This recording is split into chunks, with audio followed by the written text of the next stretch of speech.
I'm Rajesh Uppal, Director IDST.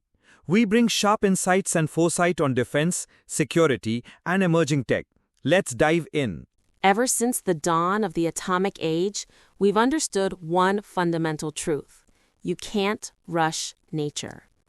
Radioactive isotopes decay at their own pace, sometimes over billions of years.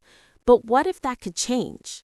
What if we could command atoms to transform, not in centuries, but in seconds? That's exactly the bold vision behind DARPA's new program, Decay on Demand. This isn't science fiction. It's the U.S. Defense Advanced Research Projects Agency pushing the boundaries of nuclear science once again. DARPA wants to make it possible to control nuclear decay, to trigger it with precision using lasers and advanced electromagnetic techniques. If successful, it could revolutionize medicine, energy, and even space exploration. Let's start with the problem they're trying to solve. Earth is full of radioactive elements, uranium, thorium, and actinium, to name a few. These elements naturally decay into other isotopes, some of which are incredibly useful. But here's the catch. That process can take millions, even billions of years.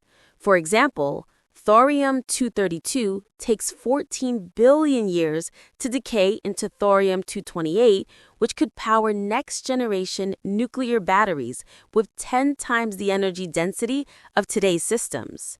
Or consider actinium-225, a rare isotope that's changing the way doctors think about cancer therapy.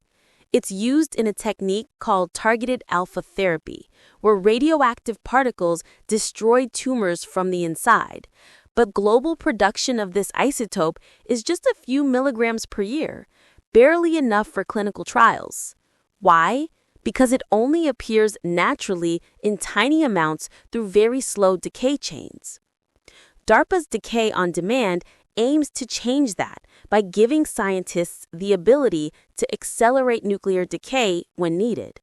Imagine being able to shine a laser on a material and, on command, convert its atoms into a more useful form.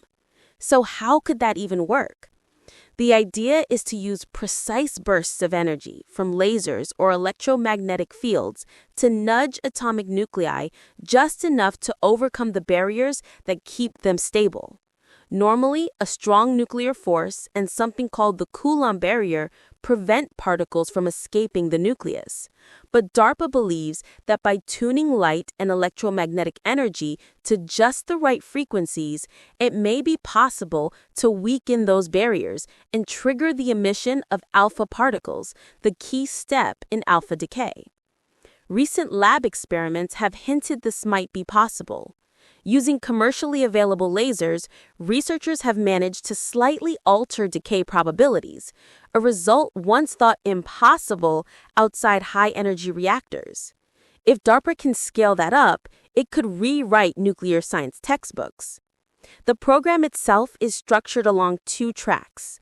One focuses on experimental approaches, real-world tests that study how different isotopes respond to laser or electronic stimulation. The second is theoretical, building physical models that explain what's happening at the nuclear level. Together, these teams will share all data and insights in real time, ensuring that progress accelerates collaboratively instead of competitively.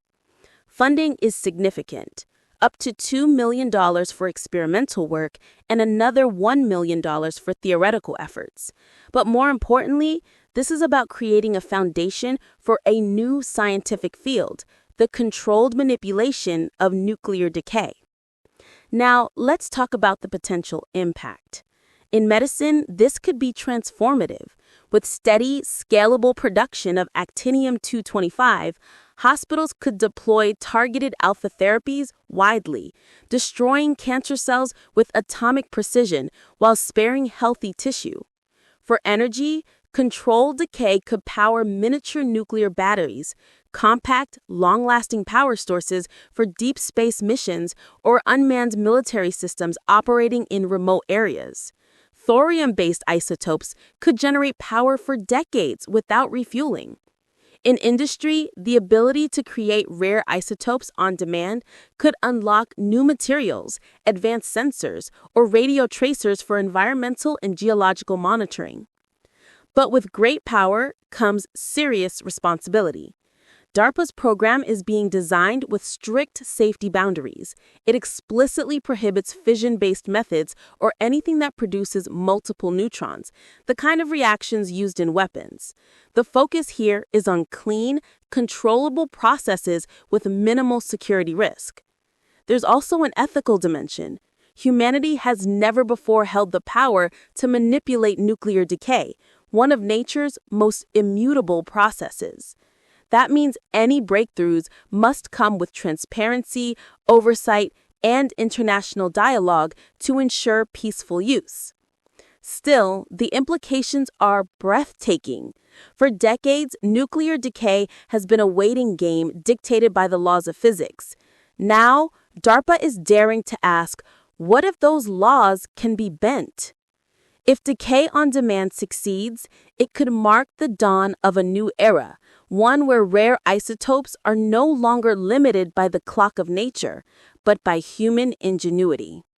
From powering deep space probes to curing cancer, this is about engineering the unthinkable, transforming atomic decay from a passive process into an active tool for innovation. In the end, DARPA's Decay on Demand isn't just about speeding up nuclear reactions. It's about unlocking a new level of control over matter itself and redefining what's possible when physics meets imagination. Thanks for watching. Subscribe, follow, or visit idsth.com for more cutting-edge defense and tech insights. See you in the next one.